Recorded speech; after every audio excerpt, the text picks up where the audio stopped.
This segment brought to you by Kansas Soybean Commission. Progress powered by Kansas farmers.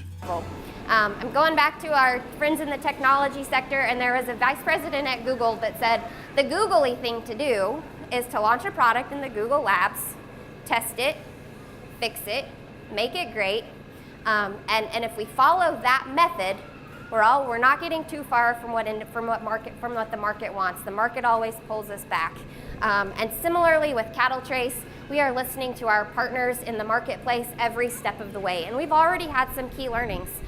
Number one, we have to stay focused. We have to stay focused on those three objectives.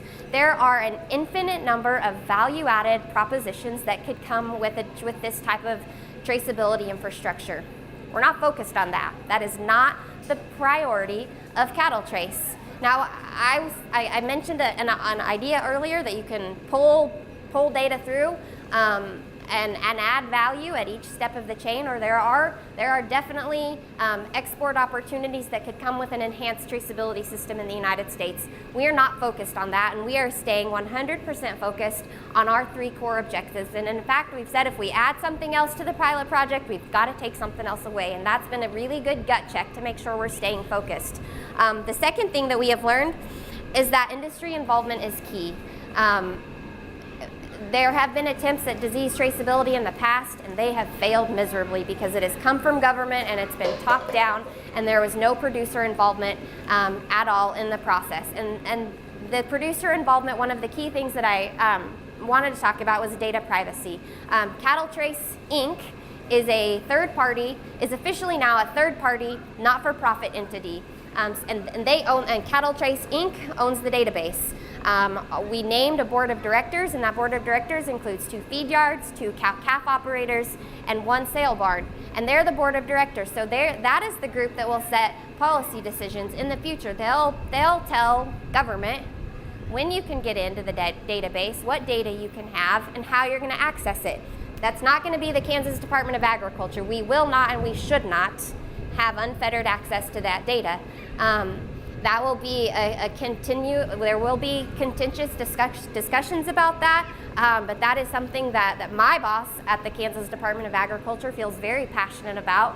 And so again, it's a privately owned database, and we've had industry involvement along the way.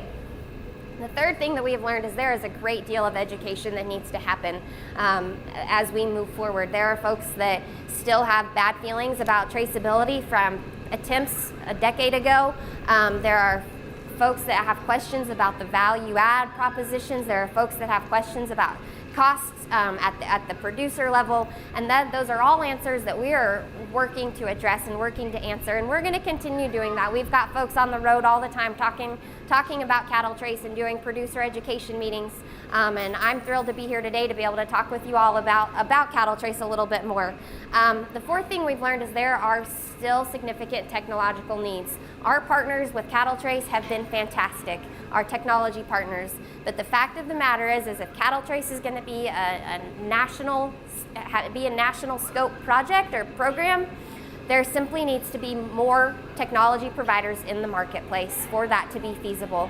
And finally, the thing we've learned and been so surprised about is the amount of interest we've had from across the country. We've had calls from state departments of agriculture in Oklahoma and Missouri and Alabama, and we've had producers call from states all over the country saying, I've heard about this cattle trace thing, how can I get involved?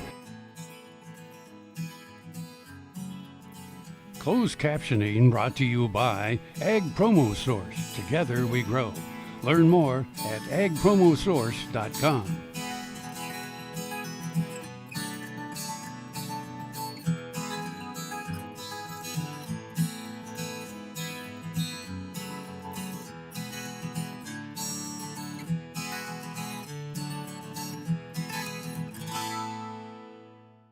Watch Ag AM in Kansas online at agaminkansas.com.